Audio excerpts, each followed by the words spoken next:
Introducing Meta Ray-Ban Display, the world's most advanced AI glasses. With a full color display built into the lens of the glasses, it's there when you need it and gone when you don't.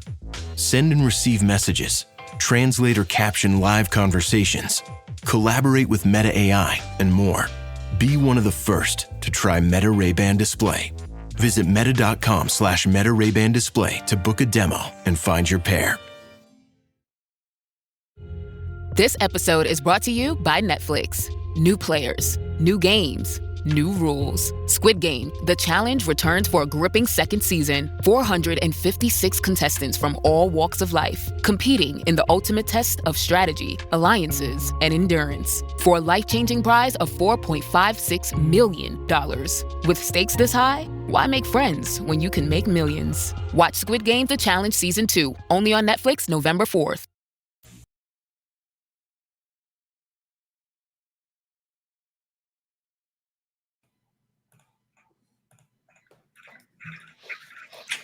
Welcome to episode 53 of the Inside Job Boards and Recruitment Marketplaces podcast. I am one of your co-hosts. I'm Stephen Rothberg with College Recruiter. We believe that every student and recent grad deserves a great career and that it should be easy and efficient for employers to hire them. I am joined here on a beautiful Thursday by my friend and partner in crime, Peter Zollman. Peter?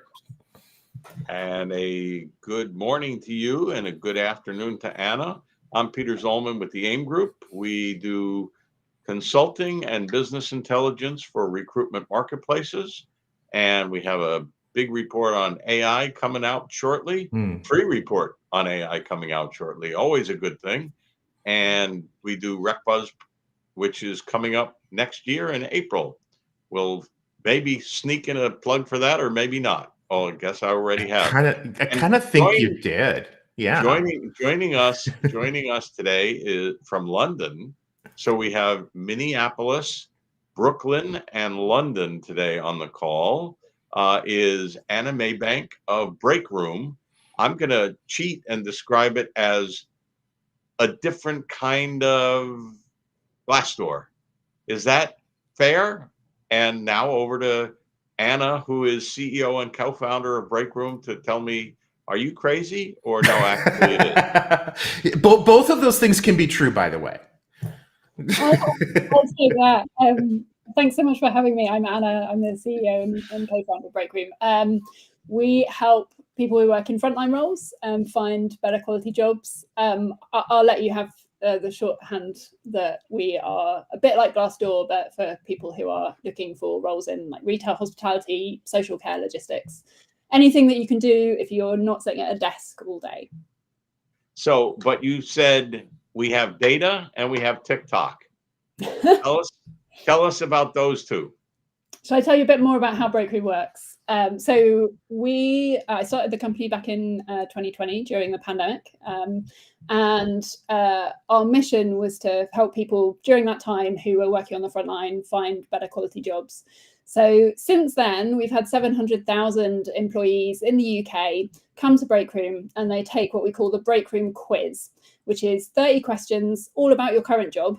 And we use the data that those employees have shared with us to rate their jobs, but also rate an employer. So a little bit like Glassdoor, we have a lot of ratings of employers. So we've got more than 5,000 rated employers in the UK. But a little bit different from Glassdoor, that data is those ratings are based on a quiz that candidates take. And then what we're doing is using that information to help guide frontline workers to better quality jobs and help employers hire better quality candidates. So I guess the part of our data is coming from those employees. But as you mentioned, a lot of our users are also a bit younger. They're kind of the next generation of candidates, typically aged 18 to 35, and they're often finding us through TikTok as well as Google. So let's talk about TikTok for a minute. So before we jumped on, you shared with us that you're getting about 5 million views a month.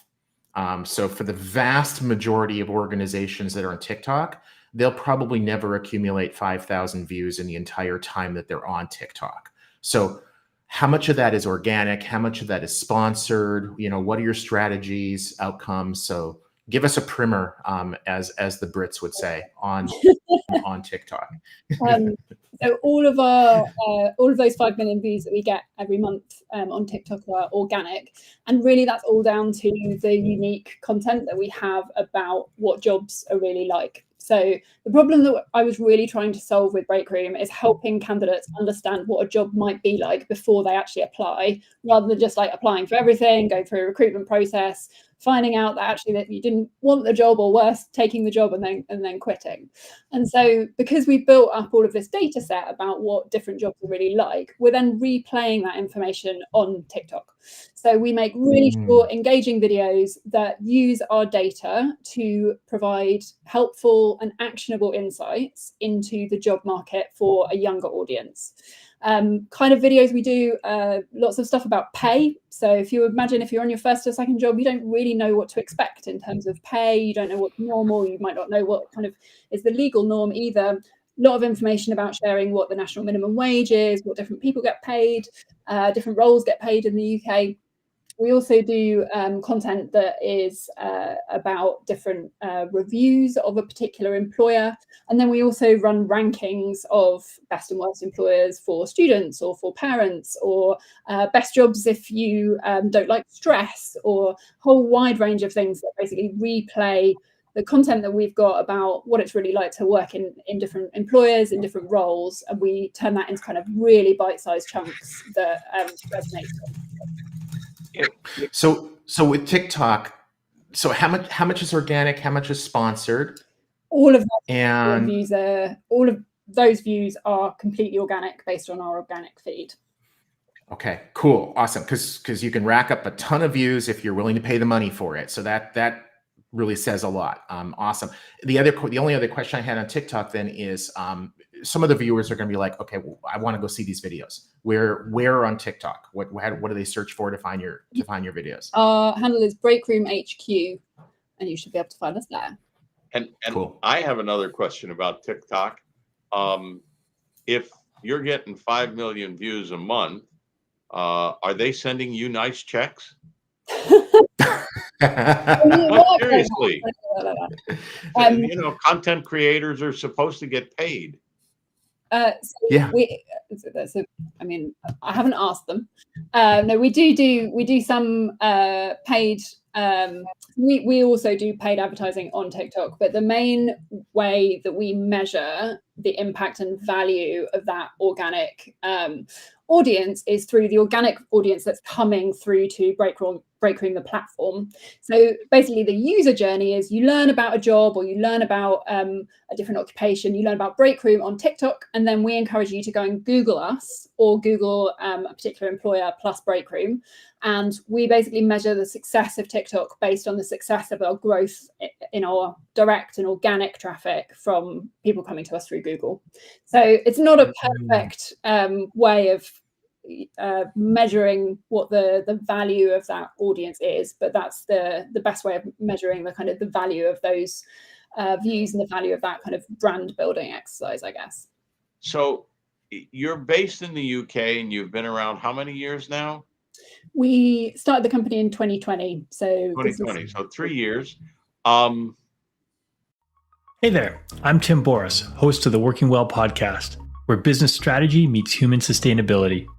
If you're an executive, a leader, or change maker ready to ditch burnout, build thriving teams, and drive real results, this is your next must listen. Tune in on the Work Defined Network or at timboris.com/podcast. Going to cross the channel next? Going to come across to the US next? Or are you perfectly contented to keep growing in the UK and not take on the giant bear of Indeed? I mean Glassdoor. I mean Recruit. They're all the same. Great question. the plan is to absolutely launch in the US. We have actually done a US test, and we've already rated a handful of US employers. So the whole of Breakroom is built to be able to replicate the quiz and our moderation system and how we produce content in other markets. So we know that we can get US employees to rate their employers, but we haven't fully launched in the US market. Mostly focused on the UK for the moment, but watch this space. Are you venture funded? Are you bootstrapped? Are you looking for a B round, a C round? Where are you in that process? So we are a venture-backed company. Our investors are a range of European-based seed funds. So North Zone, who were actually like really back in the day, one of the early investors in Stepstone before it was Stepstone in in 1997, around about then. And then another fund called Profounders, who were one of the original investors behind what is now Indeed Flex. And then we have a bunch of kind of smaller angel investors who back us as well. So I would say we're a seed stage startup in the kind of traditional VC lexicon. Interesting. So I've had the good fortune of being in the same room a couple of times at conferences. And one of the things that was immediately apparent to me was how data-driven you are, you personally, and the company. If you could share with us a little bit of the data highlights, the jobs that people want, the bad jobs, and if there's a difference that you see between, say, the younger adults, maybe a student versus like their parents. This is always the fun bit. So a couple of interesting things. So the best and worst rated occupations on Breakroom. Top of the list is firefighters. They score more than, so all of our scores are out of 10. Firefighters scoring a good 8 out of 10 consistently. Bottom of the list right now are grill chefs. So people who are working, like that is a hard job if you are a more junior line chef working in hospitality industry. So you're scoring at the moment around a 4.9. On the more positive one, so our most enjoyable job, I feel like this one should be obvious in retrospect, but jobs in the travel sector. So 85% of people who work in the travel sector say that they really enjoy their jobs. I can imagine that's quite a fun place to be. The other one that I think is really interesting, so you were asking about kind of best for younger people, best for students. So unsurprisingly, 95% of students who work within a university, so doing frontline roles, but within a university setting, so that say that they're good employers. Universities should know what a student needs. If they don't, there'd be a problem there. But then second in line is like gyms and the leisure industry. So if you're looking for a good student job, actually working in a kind of a gym or a sports environment rates really well. And then on the parents front, I thought this was interesting. I was looking at this morning. So top for parents is actually local councils. So 83% of parents saying that they think their employer is good if you've got someone to look after in the public sector in the UK. I think that might be a reflection of sort of the flexibility of public sector employment there. But I thought that was interesting. And then we cover loads of different stuff around, like shift patterns are a really big deal for frontline workers. So, you know, have you got good flexible shifts? Stress is another one. So yeah, few of my favorite highlights from the kind of information that we collect. But the whole point of this is to help someone actually understand, oh, this is what a job is going to be like before I take it, and this might be a good fit for me. We are just about out of time, so I'm going to throw you not a curveball question, but how can you possibly answer this in 20 seconds question or less? Business model, we haven't talked about that at all. Is it primarily employer sponsorships or? So we sell subscriptions to employers to own their profile, add content to Breakroom, and then to hire better quality candidates with us. So you are right, that's the basic model. How many employees now, and how many do you expect to be when you move into the States in a few months? Us as as Breakroom the team. Yeah. Yeah, we're a 14-person team based hybrid in London, and I'll let you know when we're ready to launch in the US. February 12th. Just kidding. I'm just kidding. I think March, April. Besides, it would be February 14th, and it would be an ad campaign built around Cupid and Love Your Employer. And that was a good idea. There we go. Anyway, we have used up our time, which is not uncommon for us. We always use up our time, sometimes more interestingly than others. It is good to talk to you. Hope to see you at RecBuzz. I'm going to recommend to Katya that you get in touch and have you speak there, which gets you in free, which is always nice. And Steve, that's the scam that Stephen has used twice now. He won't get to use it again. And on that note, thank you for joining us. It's been fun. It's been fast. And time's up. Got to go. Thank you, Stephen, too. Thanks. Awesome. Anna, always a pleasure. Thanks for sharing. Thank you. Cheers. Bye.